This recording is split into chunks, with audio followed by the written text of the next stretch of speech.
She was just 15 years old. A bright, gentle teenager from suburban Philadelphia. On the evening of December 3, 2004, she left home and vanished without a trace. For weeks her family searched, her community prayed, and investigators chased leads that led nowhere. And then, 27 days later, police made a discovery so horrifying, it silenced even the most seasoned detectives. In a cold, abandoned lot in West Philadelphia, a steel drum was found. Inside it, charred remains. The remains of a child. The remains of Deanna Wright McIntosh. But how did a girl from a quiet neighborhood end up burned and discarded like trash? Who were the men behind this brutal crime, and why did they want her gone? This is not just another missing person story. This is a descent into betrayal, violence, and the chilling reality of predators hiding in plain sight. And here on Unraveling Crimes, we will walk you through every moment. From her disappearance to the investigation to the shocking trials that followed. But before we begin, ask yourself this. How many other stories like Deanna's go untold? How many names never make the headlines, fading into silence as if they never existed? If you look away now, her story will vanish again. Don't let Deanna be forgotten. Subscribe to Unraveling Crimes. Because the moment we stop telling their stories, the victims are erased forever. Before she became a headline, before courtrooms and prison sentences, Deanna Wright McIntosh was simply Deanna. A 15-year-old girl with her whole life ahead of her.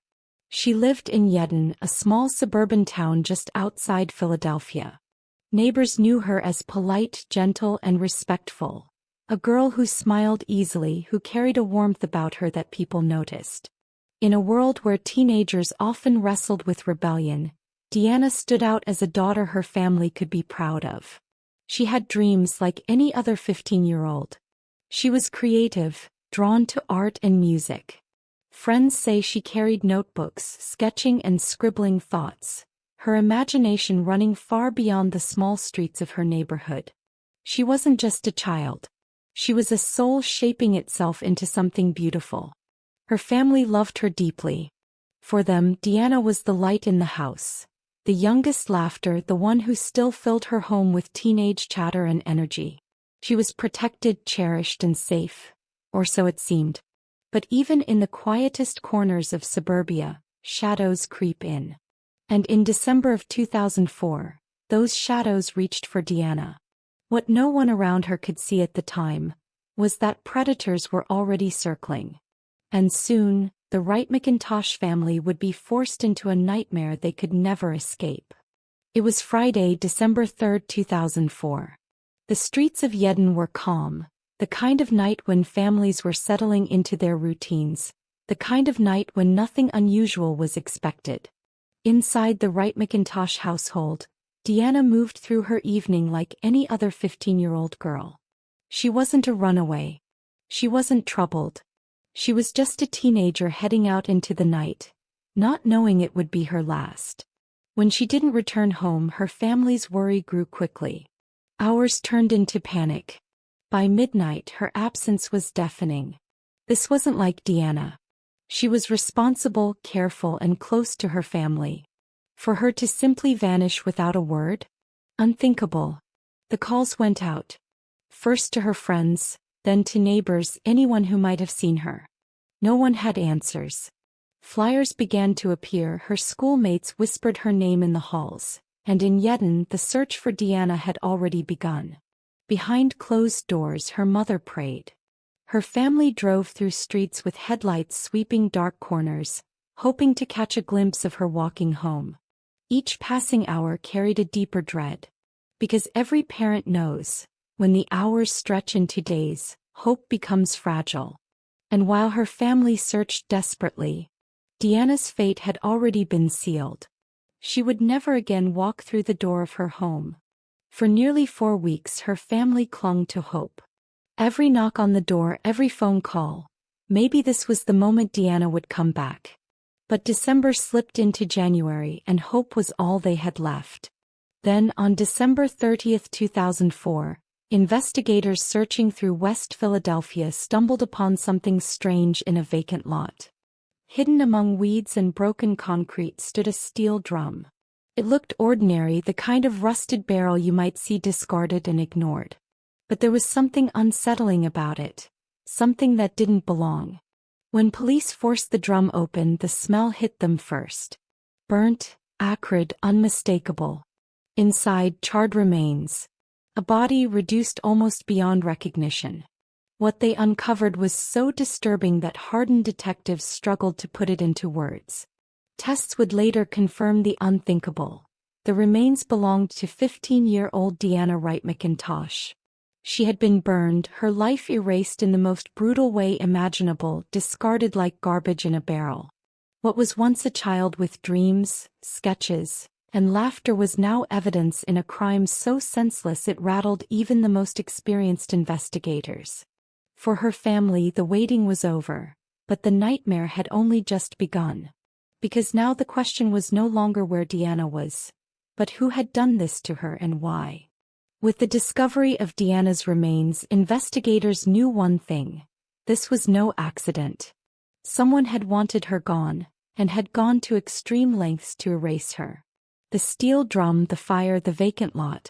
These were not random. They were deliberate. As detectives retraced Deanna's last known steps, a name surfaced: Anwar Malik Geddes. He wasn't a stranger to the streets of West Philadelphia. Geddes carried a reputation: older, manipulative, someone who lingered on the edges of younger crowds. And soon, testimony placed Deanna at a chilling location: Geddes' mother's home, the last place she was seen alive. Then came the second name, Lamar Hames.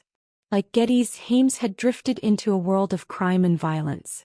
Witnesses and evidence began to connect the two men, pulling a thread that tied them directly to Deanna's disappearance, and to the steel drum that concealed her body. By January 2005, police had enough to act. Geddes was the first to be arrested, initially on evidence tampering charges. But the deeper they dug, the darker the truth became. By July of that year, he was facing charges no family ever wants to hear linked to their child: criminal homicide, kidnapping, rape, and abuse of a corpse. Not long after, Hames was brought into the fold of the investigation. His role became clear. He was not just a bystander. He was a participant, a man entangled in the horror that ended Deanna's life. Two men, both predators, both now staring down charges that painted them as the architects of Deanna's final, terrifying hours. By late 2005, the names Anwar Geddes and Lamar Hames were no longer whispered in the investigation. They were the accused, and the charges against them read like a catalog of horror: kidnapping, rape, abuse, and first-degree murder. In Delaware County courtrooms, the trials unfolded like a slow unmasking of evil. Jurors listened as prosecutors painted the picture: how Deanna was lured, how she was held, how her life was violently taken, and finally, how her body was burned inside that steel drum to conceal the crime. For the Wright McIntosh family, each testimony was another wound. Witnesses placed Deanna at Geddes' mother's home, the last place she was seen alive. Forensic evidence tied both men to the crime. There was no escape from the facts. Anwar Geddes faced trial first. The jury deliberated over the grisly details, and on November 30, 2006, the verdict came down: guilty of first-degree murder and abuse of a corpse. The sentence was final: life in prison, plus additional years to ensure he would never again walk free. Just weeks later, Lamar Hames stood before his own jury. The result was the same. In January 2007, he too was convicted of first-degree murder and handed a life sentence without parole. 2 men, 2 trials, and a punishment that would stretch into eternity. They appealed, desperate for a loophole, a second chance at freedom. But the courts were unmoved. Each appeal denied. Each motion was rejected. The law had spoken, and for once, justice carried the weight of permanence. The killers of Deanna Wright McIntosh would die behind bars. With the convictions handed down, the story of Anwar Geddes and Lamar Hames was over. But for the Wright McIntosh family, the story would never end. They had prayed for their daughter's safe return. Instead, they buried her memory, knowing her final moments had been filled with fear. The community of Yedden and Lansdowne was shaken. It was a place where parents once believed their children were safe to walk the streets. Deanna's murder shattered that illusion.